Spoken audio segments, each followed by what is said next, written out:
Assalamualaikum, berjumpa lagi dengan Pakcik SMY. Hari ni Pakcik nak buat nasi goreng. Nasi goreng kerabu. Okey, ni nasi untuk 4 orang makan lah ni.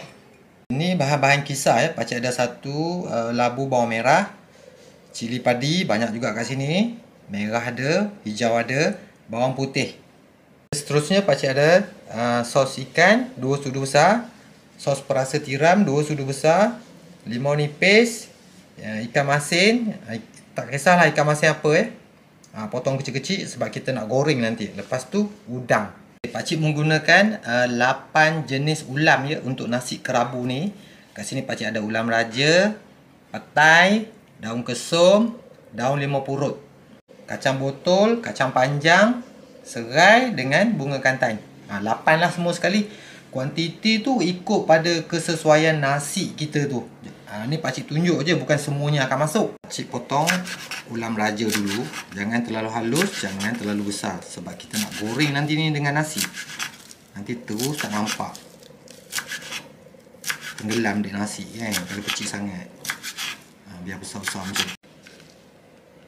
Okay, daun limau purut ni Pakcik potong, buang urat dia. Kita ambil daun dia je.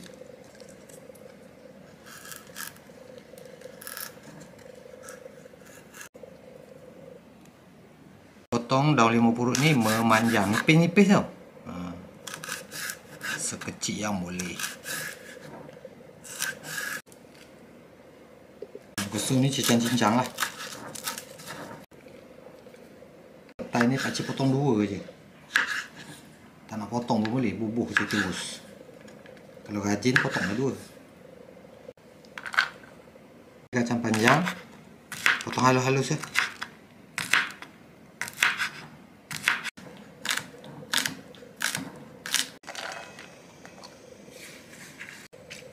Ni Pakcik akan potong kacang botol.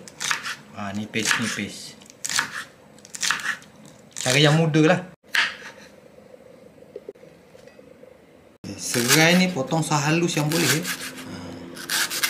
Kalau kita potong tebal nanti keras pula nak makan kan. Kita bukan tumbuk lagi dah. Kita akan masuk olah helikopter.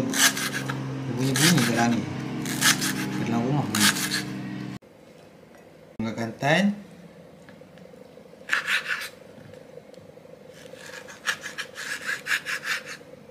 Bunga kantan ni dia macam lembik sikit sebab Pakcik frozen. Dah lama ni Pakcik ambil kat kampung, tapi Pakcik frozen dalam peti ais.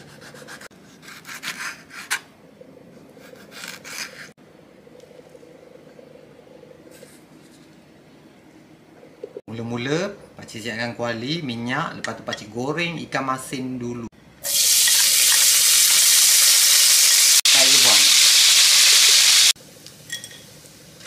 Ikan masin Pakcik pun dah garing. Nampak dengar tu. Angkatlah dia. Jadi, kalau kita nak buat nasi goreng, guna minyak lebihan yang kita goreng ikan tu, memang sedap. Orang dulu-dulu selalu buat macam tu. Jadi ni Pakcik goreng ikan masin tadi, minyak yang sama Pakcik goreng bawang dengan cili ni yang kita dah kisar.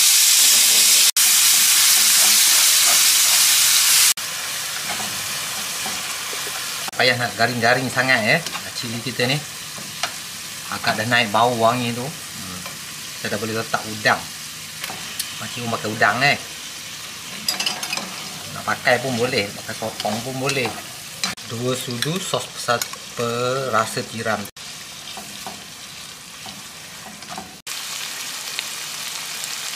Terus masuk nasi. Ulam kita ni masuk je dalam nasi ni. Tu dia. Meriah. Tabur sos ikan. Lepas tu garam cukup rasa. Kita goreng lah sekarang ni. Mau nasi goreng kan.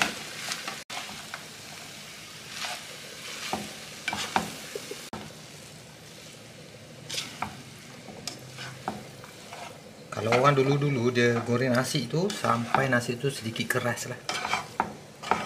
Sampai nasi goreng tu meletup-letup dekat kuali tu. Maknanya dia nasi tu memang sempurna dan sedap. Kalau macam ni je kurang lagi. Kita kena masak sampai dia dah macam Pakcik cakap tadi, meletup-letup dalam kuali ni. Okey, kalau nak letak perasa, letaklah. Pakcik tak letak sebab bahan yang pakcik guna ni dah banyak. Jadi dia dah cukup lengkap. Tak payah guna, tak payah letak lagi perasa-perasa. Dengar bunyi tu. Pakcik dah rasa garam semua dah okey dah. Dah sedap dah ni. Kejap lagi pakcik nak tutup api ya. Dah boleh hidang, dah boleh makan. Panas-panas, sedap.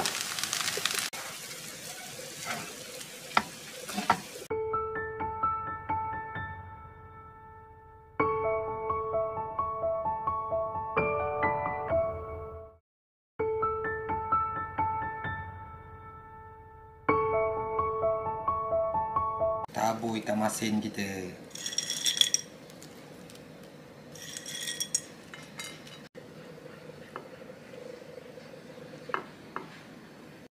Siap.